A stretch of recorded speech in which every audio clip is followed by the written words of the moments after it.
Okay, thank you very much. I'm delighted to be here, and thank you very much to Stefan and Camilla and Matteo for inviting me to be part of this very exciting program.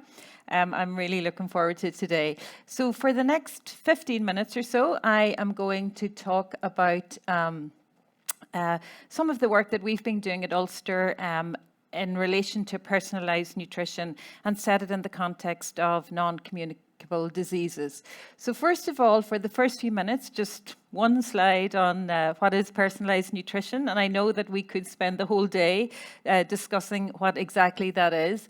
And then maybe to go through some of the aspects of personalised nutrition in the context of the work that we do at Ulster and focusing on riboflavin for today.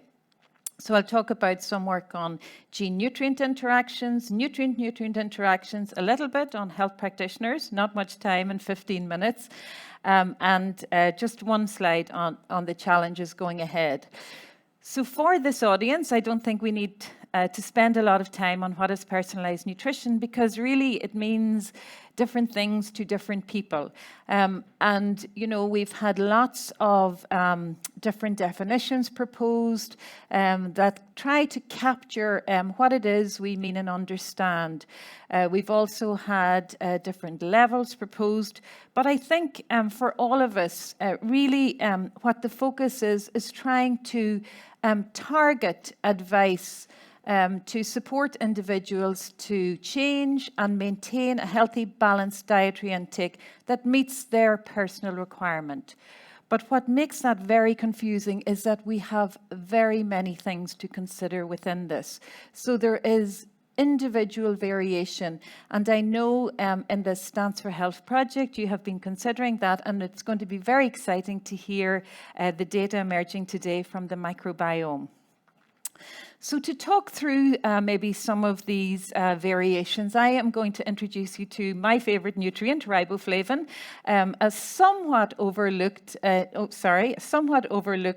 nutrient, and maybe more important than some people recognize. And I will give two examples of how we can consider riboflavin in relation to personalized nutrition. The first example is a gene nutrient example, it's set in the context of hypertension, which we know is one of the major non-communicable diseases. This is a paper, from the Lancet, which shows us that despite everything we know about hypertension, treatment and control rates are still far from optimal. So there are many other factors that must be going on in hypertension that we need to give our attention to. And genetics are clearly one of them. In this GWAS, genome-wide association study, 8 separate loci were identified, and one of those loci was around the I keep pressing the pointer, the MTHFR gene, which I'm going to focus on today. And the prevalence of this polymorphism varies depending on where you live in the world. So for example, for some people, it's virtually non-existent, whereas if you live in Mexico, 1 in 3 people carry this polymorphism, which really is putting them at a much increased risk of hypertension. And so what this graph tells us is that there are other factors impacting this polymorphism, and those must be environmental factors if you think about that graph. So we've been interested at Ulster in MTHFR for many years, and in order for MTHFR to work effectively, this is the folate cycle, it's part of 1-carbon metabolism, MTHFR requires the B vitamin riboflavin. And in people who carry this polymorphism that I'm talking about, their ability to bind riboflavin is affected. So they have an enzyme that works less efficiently. So we looked at MTHFR in relation to blood pressure in a cohort of premature cardiovascular disease patients, and we reported what others have seen, that if you carry this polymorphism, both your systolic and diastolic blood pressure are significantly higher. But what was very novel about the work that we did was we were the first people to show that if you gave riboflavin just at the dietary level, that you were able to significantly lower your blood pressure. But this was confined only to the people who carried this TT genotype. So this is where the gene and the nutrient are interacting. We went on to repeat this work in 2 separate studies, and we can see that there is variation in the response. We don't fully understand why, but age may be a factor. We were also able to look at this polymorphism in relation to blood pressure across the life cycle. So we have a very nice large Irish cohort of over 6,000 adults. And we showed that from as young as age 18, if you carry this TT genotype, which is the red line, your blood pressure is significantly higher than if you didn't. When you start to get older, other factors interfering with blood pressure come into play and the waters get a little bit muckier. But certainly, your risk right throughout your life course is slightly higher. And this would never be picked up because you're falling well below the cutoff for hypertension, but you get to be hypertensive faster. And this is true for systolic and diastolic blood pressure. We then also were able in that cohort to look at the impact of riboflavin and that association and showed that in people who had poor riboflavin status, this is observational data, that their risk was 3 times higher if they carried this gene. So there is clearly a gene-nutrient effect going on here. And when you give riboflavin, the lowering that you see compares very well with other lifestyle factors that come into play. So that's very important. Moving on then to my nutrient example, riboflavin is also required in a separate metabolic pathway for the generation of active vitamin B6 or PLP. So what that means is that you can have a good vitamin B6 intake, but if you don't have enough riboflavin, there is a risk that you may not be able to convert it into its active form. So that's where dietary intake alone won't tell you about your status. So here we hypothesized that if you had a low riboflavin intake, and this is based on a small randomized controlled trial we carried out many years ago, that your vitamin B6 would also be lower. Again, we looked in this large population of Irish adults, which we had biomarker data for, and we demonstrated that if we subdivided them into classes of riboflavin status based on biomarker status, and demonstrated that if you had low riboflavin status, that this also resulted in a low concentration of vitamin B6. And this was irrespective of your gender or your age. So this was right across the board. That was interesting data. The situation got worse if you superimposed the MTHFR TT genotype onto that. So if you had the TT and were deficient in riboflavin, you have significantly lower PLP. This is observational. We've got to prove it with randomized controlled trial, but it does have implications for setting RDAs for the likes of EFSA and different bodies like that.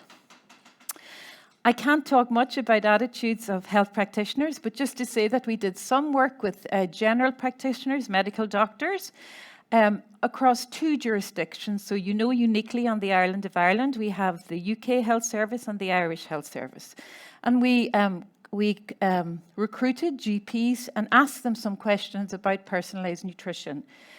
And what they told us overwhelmingly was that they were in favour of the concept. However, rather than just give riboflavin, which has no upper limit, it's not harmful, they would prefer a targeted approach. So as Jose said, we need to work with industry to find nice ways, point of care testing, that we can help GPs and medical practitioners to develop risk scores for diseases like hypertension. And here you can see, the very positive comments that the medical practitioners had in relation to the whole concept. So in terms of the challenges and future directions, we need accessible data and we need it to be harmonized. We need to find out where the gaps are, and in terms of the work that we do with riboflavin, you might be surprised to hear that this is actually quite difficult. if you look across Europe, the UK and Ireland are the only countries that report riboflavin status at a national level. I think also Germany might have some data, but we have very little data. And surprisingly, you can see that unlike the developing countries where we have full-blown riboflavin deficiency, and this is all measured in our laboratory back at Ulster, there is clear evidence of suboptimal status of riboflavin in different populations. If that impacts, it's not full-blown deficiency, so people aren't worried about it, but if we can show that it impacts on non-communicable diseases like hypertension, then we should be worried about it, and we should find a way to try and incorporate that into our personalised nutrition plans. We were lucky enough to, through a JPI-funded project, I led a project with colleagues from UBC in Canada to really try and interrogate this a little bit and to try to develop some new accessible markers. So there will be some nice data coming out on that in the near future. And this is an example, like Stance4Health, how by coming together, we can generate much better data. We need to not just work as nutritionists, we need to work with our industry partners, we need to work with data analysts, we need to work with artificial intelligence to try and develop our biomarkers and then work them into personalised plans. So going forward, I totally agree. We need a multi-actor approach. We need to work with industry, our stakeholders, our consumers. We need innovative solutions. We have to develop point-of-care testing. We have to be able to find out where gaps are in the data and fill those gaps. And we need education. Overwhelmingly, when you look at medical practitioners, they embrace these concepts, but they feel inadequate in terms of translating it to their patients. And with that, I would like to finish and thank you for your attention. And I'm really looking forward to the day and hearing all about the fantastic project that you've been working on for the past number of years. Thank you very much. Thank you, Mary. A lot of information. Yeah, very interesting information. Quick, because you have much more in your brain, but we don't have too much time to explain about this. Any questions here in the room? Yes, please. If I can add on your... Doesn't matter if they're going to give you the microphone. Oh, okay. For the people at home or in the lab, right? Yeah. On your last slide, so this was very interesting. I understood the last slide best, I have to admit, because I'm more from the digital world than from food. But the last slide said, the very last point was education. And you said that practitioners are interested in this, but they're not educated on it. Do you have a hypothesis on why that is? I mean, they have an interest, but they don't know. Why is that?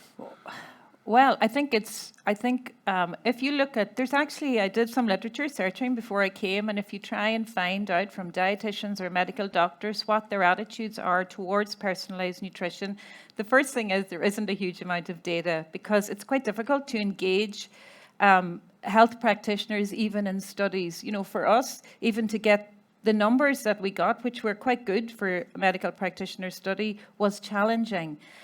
But if you look, I found some nice work that reported on dietitians' attitudes, and really they don't feel that they have the confidence to give personalised nutrition to their patients. So I think we need to develop work packages of how to educate them. I think it's like CPD, that type of activity that we can really engage with health practitioners, because that's a really important part of the translation. I think Jose mentioned earlier, we have to work together with our industry partners, our digital technologies. We also have to work with our health practitioners and give them the skills that they can then go on and translate to their patients.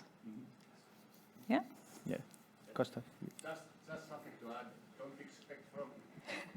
Don't expect from any clinician to implement your findings unless there's a guideline from somewhere which will suggest that you have to do this. Absolutely. Clinicians are very busy and have too much things in their minds, and I totally agree, and I think that's why we have to try and influence clinical guidelines like the NICE guidelines in the UK and similar guidelines. So I think as scientists we should grab opportunities to get on those committees and to share our work, because we can't expect clinicians to know about what's going on in all the scientific evidence. But we have a responsibility to try and represent the scientific community by not turning away from nice committees and those kind of committees, but get on them and try and spread the word. And in that way, you can influence the guidelines, I think, or try to. I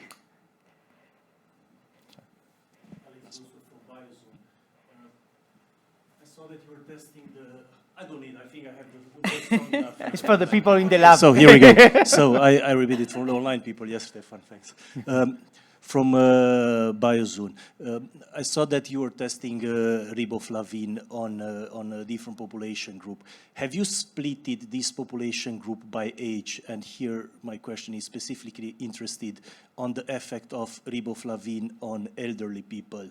So are there any difference in the action with regard to decreasing the hypertension in elderly population, or have you saw some kind of hints between that? Or? Yeah, when you measure, hardly anybody in the world measures riboflavin status globally. So our lab is one of the few. We have been in, we're working with different countries, to try and explore that through different populations. But what we know from our data is actually, it's interesting. As you age, your riboflavin status doesn't get worse. So for example, with vitamin B6, you can see a decline in age, but with riboflavin, you don't. In relation to the blood pressure lowering, older age becomes a little bit more complex because hypertension, there are a lot more determinants of hypertension in older age. So your renal function starts to fall, your vessels become less elastic. So there are many reasons why the effect of the gene maybe becomes a little less it becomes less significant. But we have conducted studies in the older adults, and yes, they respond. The effect seems to be independent of the class of antihypertensive drug they take. But this is an interesting question that we would like to address, and I haven't got time today, but we believe that riboflavin's activity is via its effect on 5-methyl-THF, which is a folate cofactor, which influences nitric oxide, which influences vasodilation. So there is a mechanism, that we have hypothesized, and again, we're investigating that in a little bit more detail. So it works in older people, but there are other factors that impact hypertension in older people. Yeah. Any more questions here in the room? No. You can think that it's quite interesting because we have different approaches to try to cope with this deficiency in riboflavin exposure, adding to different products. But in the case we were testing, because of we need to, for clinicians, to give clear instructions about how to divide the people depending on their gut microbiota composition. Because of depending on that, the gut microbiome can produce synthesized riboflavin. And so this could allow us to split the different patients and to have different approaches for them, okay? So we'll see in the future. I think the gut microbiota is really interesting. We do not know how much the gut contributes to our riboflavin status, and that going forward is so interesting to me. How can we manage this? So this could be another step that could be implemented also in the regular clinic. Exactly. Okay. Thank you. Any questions from the internet? Move on with the next speaker now, but we will definitely take on the questions from the Slido in a written form then afterwards. Not during the coffee break, okay. Thank you, Maybe Stefan. not. Thank you very so much. Thank you very much.